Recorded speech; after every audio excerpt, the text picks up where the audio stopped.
So I spent 10 years as a very good electrician and a very crappy businessman. And so I worked really, really hard, and I ran the entire thing into the ground because I assumed working harder equated to success. And I was working hard, but I wasn't working on the right things.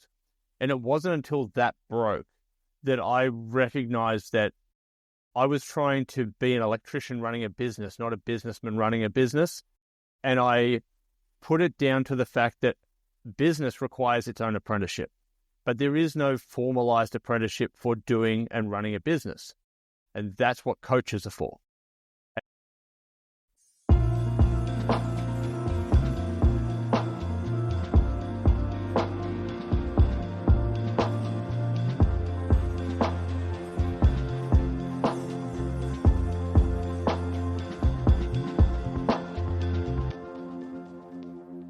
Well, hello and welcome back to the Amanda Kaufman Show. Today I'm joined by Simon Gibbs, who has a ton of experience in the, I wrote this down, in the electrical business. So I'm going to ask you lots of questions about the electrical business so that I know exactly what that means, because I have a chemical engineering degree. And although I never worked a day in my life as an engineer, I can't help but nerd out when I hear that somebody's in a cool space like that. But he moved into solar and is now helping other business owners through coaching, I would imagine, with the solar business, right? Actually, broad spectrum. Broad spectrum. Oh my gosh. Okay. We're going to go there and we're going to keep going with the coaches that don't suck segment. And I'm really excited, Simon, because I could just tell right away after meeting you in another program, this is a guy that's got his stuff together. This guy does not suck. So welcome to the show, Simon. Why don't you take 30 seconds and introduce yourself? Let us know what you're working on these days. Sure. Well, thanks for having me to begin with. And I will do my best to uphold the not sucking part of the show. So perfect. Thank you. Lovely. I love it. So yeah, look, I started in business about 15 years ago in Australia. I'm obviously Australian based. I'm currently in the US. I'm in the US for the 9 weeks or so. Yeah, part of the bigger plan on that side of the business. So we create pre-built off-grid solar systems. So standalone power that doesn't need power lines. So solar panels and batteries. We pre-build them in a workshop to cut down on all the problems that occur in the traditional industry. And then we send them to site 99% complete. So it just really speeds cool. up and takes all the headaches out. So we're planning to launch that into the US next year. So that's part of my visit here. So that's kind of the quick background. And then on the coaching side, basically after 15 years and having met a lot of people who struggle with things that I finally figured out how to get through, it was like, I actually have some context now to be able to take that, come back and help the people who are coming up behind me to say, hey, look, if you don't do a bunch of this stuff I did, you can take my 10 years and compress it into one. And so I love that being able to share that with other people and help them get there faster. So that's really very cool. That's very cool. So it sounds like in the solar business, it almost sounds like prefabricated kind of solar setups. Almost, yes. Yeah, almost, yes. So spoken like a true, not an engineer. So what is it about coaching, do you think, that makes such a big difference in people's lives? Like, you know, you mentioned that there's things that you might not have done in the last 10 years that you specifically are coaching people about. Can you give me like an example of something that you specifically love to help people kind of avoid or get more alignment on? For sure. I think the biggest thing, so this is talking from my experience, if you are 5 degrees negative in your journey and you work harder and harder, you continue to deviate away from even the break-even point. So if you're only a little bit to the wrong side and you continue out there, the whole thing falls over, even though you only started that far off. I love that. Sorry, go for it. I was just, you got me really excited because today I was just doing a live stream where we were talking about the avoidance of burnout, which is a really big problem that a lot of coaches have especially as they're transitioning into building an audience and converting that audience and everything. It can be quite overwhelming. But you were making me think about Darren Hardy's book, The Compound Effect. I don't know if you had a chance to read that one. Not that one, no. Yeah, but it's exactly what you just described. It's like you might be a little off in the beginning, but if you keep compounding in the negative direction, then you end up far off of the path. And a lot of the good stuff that happens, building business and otherwise in life, it also requires a compound effect, but we have to be intentional about making sure that we're compounding in the correct direction. So good. Yeah. So how do you help people identify or stop the slide? Like once they've identified that they're off like that, what are some of the techniques that you use to help them get back on track? So the main thing that I focus on, and I've sort of coined the term a business architect. And so my aim is to be the architect of your business so that we can actually lay a foundation and a framework and a roadmap to get you from here to there. So I spent 10 years as a very good electrician and a very crappy businessman. And so I worked really, really hard, and I ran the entire thing into the ground because I assumed working harder equated to success. And I was working hard, but I wasn't working on the right things. And it wasn't until that broke that I recognized that I was trying to be an electrician running a business, not a businessman running a business. And I put it down to the fact that business requires its own apprenticeship, but there is no formalized apprenticeship for doing and running a business. And that's what coaches are for. And so I went and got coached. I went and joined masterminds, and I spent quite a lot of money going to professionals and learning. And in the next 2 years, I tripled my knowledge base that I'd accumulated over the last 10 because it filled in all the blanks. I wasn't short on the hard work, but I was short on the how-to. And so it's really trying to walk people through that and build that foundation. I've been working on this framework that has that is really kind of modeled off after the reporter method. So, as coaches, we like to ask those open-ended questions of who, what, where, when, how, those kinds of questions. But I was thinking about those questions kind of relative to the journey, right? Like when you're a business owner, and I see this a lot with coaches, they become an amazing, outstanding, incredible coach, right? But they're not necessarily developing the business skills or aptitudes that are necessary to create a business around that valuable skill set. So the framework that have been working on is like a lot of memberships are really all about showing you what is important, and then as you move into, okay, I know what's important, then the next thing is, well, how do I do it? And the thing that a lot of people really get stuck in is like this overconsumption on how, and they over-index on how, and especially in business because there's just so many ways to do the same darn thing, and they all require their own sequence. And to me, like coaching specifically helps us with when, right? Like when are we really going to pull this trigger on this thing? And like how much time are we really dedicating towards the thing? And the accountability really, really helps.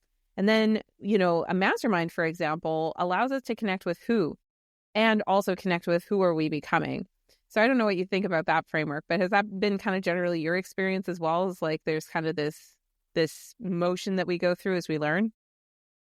Definitely. And it evolves. And I think there is time and place for a lot of different elements.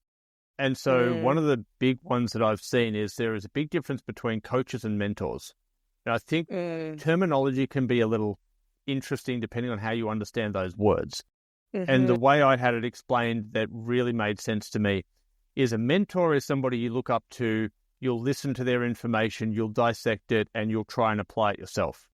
A coach is somebody who is going to show you how to implement it. They're going to hold you accountable, and they are far more a one-on-one type of thing. And you should be interacting with a coach once a week. A mentor you may interact with once every 3 months, once every 6 months. And so they're the sorts of things where you may go to an event, hear the person on stage and get a whole lot out of what they've said. And then you've got 3 months to go and deal with that.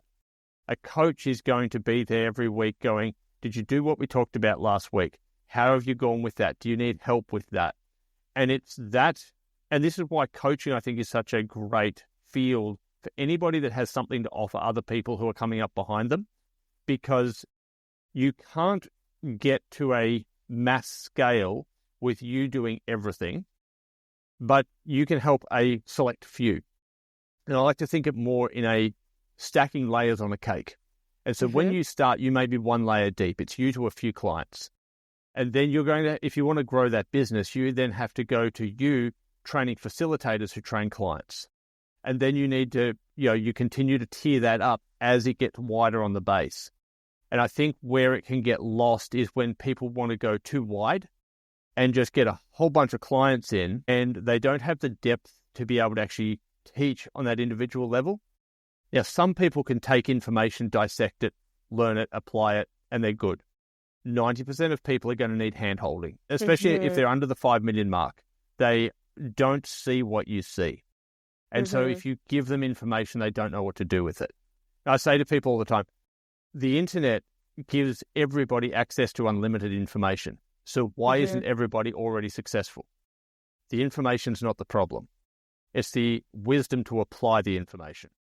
Exactly. I mean, I think about my own journey as well, and I'm like, gosh, so many times it's been what I didn't do, or what I chose to defer on, or really it's like this prioritization of the information, and then finding that way that works effectively for the outcome that you want to create, but also is in high alignment with yourself. Like, we all have strengths, we all have preferences, we also have priorities just in general as we're building this business that we need to honor. And not every strategy that you hear about or learn about is going to be the best fit for your business. So yeah, like learning what not to do has been arguably as or more valuable than what to do. Yeah. And I think every business goes through that. When you start in business, we all do the throw mud at the wall and see what sticks. We try even if we're told not to. I think I read the E-Myth within like 10 minutes of basically deciding I wanted to be an entrepreneur, and I still did it. Yeah. And it's true, because what happens is that we're not confident yet. So we're not willing to back ourselves on the one thing because we haven't developed the conviction in ourselves that that's going to work. So we're like, maybe, but I want to try that just in case, and I want to try that. Yeah, it's a lot of hedging your bets and like trying to stay safe, right? Yeah. And so what it is, really what that is product testing. It is market fit. It is trying to, and now if you could have some advice around that to say, pick two, and here's how we're going to strategize to actually market fit them, see if you have an audience, see if you have clients that are interested, and how to do that without going scattergun to 30 different ideas. You can speed up that process. But you don't know that unless you have somebody who's been there before to give you advice. And that, again, we come back to coaching. Yeah. Yeah, that's so true. When I started as a coach coming out of my corporate career, I was even like anti-niche, which looking back, I'm like, gosh, girl, you're such a rebel. You just have to invent something to be rebellious about. But it allowed me to test a lot of different things. And what was static for me, like what actually was the same the whole time, is I want to coach. I want to be a part of the conversation, the breakthrough. At the time, I was more of a modality-based coach, which means that, it doesn't exactly matter what your goal is. I'm going to apply the same process as you move through it. And then over time, I realized I was like, oh, but if I specialized in helping to produce a particular result for a particular population, oh my gosh, look, there's like never a shortage. It almost feels like counterintuitive or opposite land to realize that when you do get that specificity, it can work. Have you ever seen, and I'd love to ask this question. So in your mind, what are 3 things that help a coach not to suck? Okay. My number one on that is be coached yourself. Yes, I love that. I think anybody who is doing something or teaching something that they don't do themselves is a hypocrite. And so my second one on that would be always be striving to improve yourself. Never think that you, as the teacher, have arrived. There is always going to be more you can learn and that you can become better. And the other one is to never fear failure. So one of the things that I think so many people get caught into is, now that I have some form of public status, I can never afford to fail. I can never afford to make a mistake because everybody's watching me. What that will do, that creates a fear response to any kind of challenge, and you will take the path of least resistance, you will make all the safe bets, and you will probably stagnate in your growth because you're no longer prepared to take risk. When you had nothing to lose, it's like, what do I care? I'll just try everything. And then when you start to grow, it's like, oh, now I can't afford to take those same risks. The truth is you can, because you've actually got more context. You'll do better this time. But I think we can fall into that fear of public perception and then shy away from making educated guesses, which is a lot of business is making educated guesses. The good business people just have more context to make better educated guesses on what they're going to do. Nothing is an exact science.